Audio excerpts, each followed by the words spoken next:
çka bone, çka po ndodh në telefonin tan, ku ka erdhe, 10 hajde para çeto. Dhe ka ndë nevoja të veta që ti dush me lan mos kuptimi.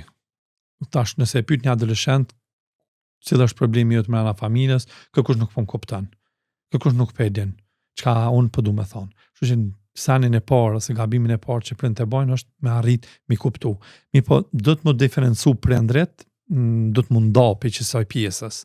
Me pa gabimet e veta të fëmijët e vet, me pa gabimet e veta të adoleshentit vet. Sepse frika e madhe mos po gabon sikur unë kam gabu, sepse ti projekton të fëmijët e tu gabimet e tua që i ke bon. Normal na pa gabime nuk rritmi, pa gabime nuk pjekmi. Aty janë të mira që ndodhen, sepse na pjekin, përvoja është ajo që na ban ata që na jena. Kështu që normal që edhe përvojat e mira, përvojat e këqija neve na kanë ndihmu me kon ata që na jena.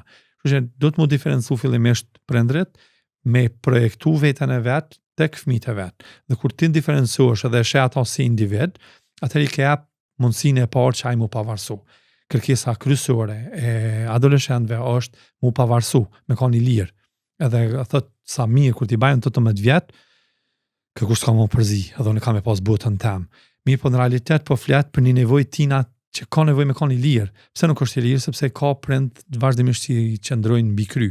Çka bone, çka po ndodh në telefonin tan, ku ka erdhe, 10 hajde para çeto. Dhe ka ndë nevoja të veta që ti dush me lan pavarën, me mësu.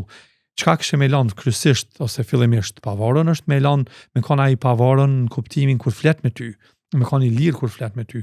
Mi po që sen te ndërton kur është ai fëmijë, jo kur ai ka arrit në adoleshencë, që gjatë ti ki me përqu të ai si mesazh formën që dy prindit kanë komuniku ndër me veti, sot prindit kanë qenë të linë ndër me veti, me fol për tema tabu, me fol për tema të ndryshme, për problemet që i kanë, kështu që kryesisht, domethënë nuk kërkohet tashmë na me eduku adoleshentët, sepse adoleshentët çka mundesh me eduku te ai, është një botë pa edukune, është një botë rebele, dhe është e natyrshme, në qoftë se ai kish me kanë një botë edukune dhe një botë tepër reale në kuptimin mi përmbaj çdo normë shoqërore, ai s'është adoleshent. Dhe ajo faza në cilën ai qëndron të pjekjes personale është çaja që kiç ato gjona të këqija, ai do të më i bën realitet për më pjek. Kështu që prindrit janë ata që do të më thirr mendjes vet, me eduku në një farë mënyre për me kuptu tutje edhe botën e adoleshentëve tonë.